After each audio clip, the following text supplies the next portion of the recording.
Hey rugby fans, how's it going? Thank you very much for pressing play on this latest video. Before we go anywhere, seeing as you're here, please do give this video a like, subscribe to our YouTube channel and turn on those notifications as well, that little bell icon, so that next time we do drop some content you will be notified.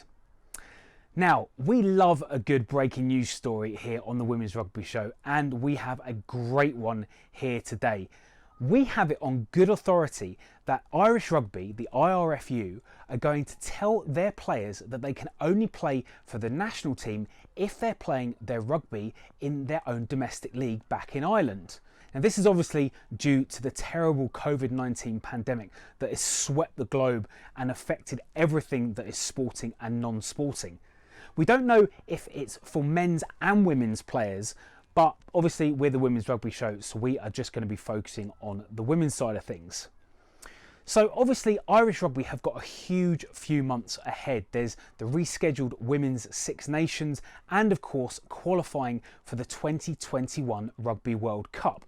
So it kind of makes sense that Irish Rugby would want their players back home, especially if they're calling players up for training camps and then they're having the kibosh put on things because those players are having to quarantine for 14 days or however long. So what impact does this have on the Premier15s? Well, for some clubs, not so much. For others, it could have huge ramifications. So for example, take Harlequins women. They've got a couple of Ireland internationals, the likes of Jill Bourke in the front row and Anna Caplis. Now already this pre-season, this summer, two of their forwards have announced a retirement, Debs McCormack and Zoe Sainer, players that can play in the second row or the back row. Also, they've lost Giada Franco, probably one of their players of the season last year. She's gone back to Italy. Now, imagine if they lost someone like Anna Caplis as well, probably one of the best back rows in the entire world. That would put a massive dent in the plans of new head coach Gerard Mullen. Other clubs, it could have an even bigger impact. Wasps ladies, for example, have a really big Irish contingent. The likes of Cleania Maloney, Claire Malloy, Edel Tricky McMahon. These are players that do it week in, week out for Wasps ladies. We're talking gains, we're talking turnover ball, we're talking tries, tackles, assists, ground covered. All these elements will have a real impact to Giselle Mather's side's attempt at getting into those top four playoff places. And let's also spare a thought for Lauren Delaney, the flying fullback who has already announced she's joined two clubs this summer. First off, it was Bristol Bears Women. Unfortunately, that had to be cancelled almost probably within a few days of her joining because of her job commitments. And she's only just recently announced that she's going to be playing for Sale Sharks Women. So what's going to happen then if she's made to choose between club or country and announce again that she's leaving a club? It seems pretty unfair. But it got us thinking as well, what if this doesn't just happen to Irish players? Think about it. The Premier15s is made up from players from all across the world. America, Canada, Spain, the Netherlands, even Australia. What if these countries, what if these federations decide that they want their players back so that they're not affected by the COVID-19 pandemic? You know, it could affect clubs across the league and it really could change the shape of the Premier15s come next season.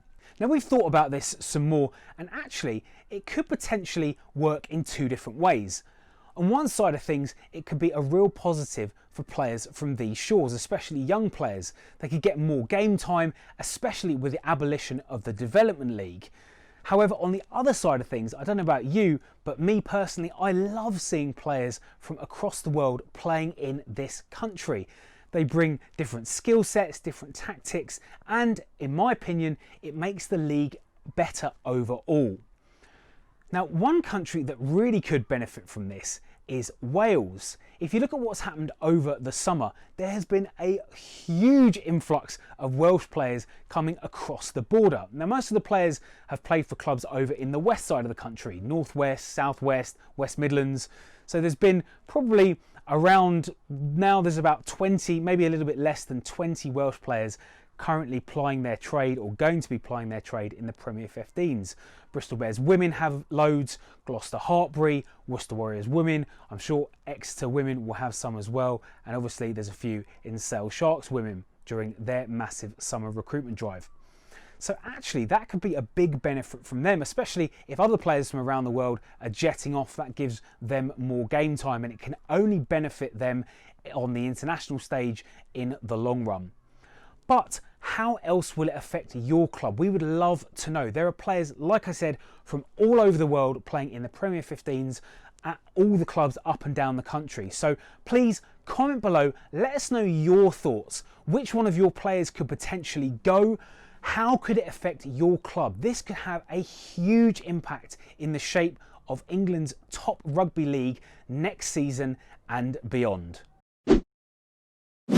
Folks, thank you very much again for watching this video. As I said at the beginning, please do give this video a like, subscribe to our YouTube channel, follow us across social media, and tell everyone that you know about the Women's Rugby Show. I will leave you with some more content to watch, and I'll see you soon. Bye.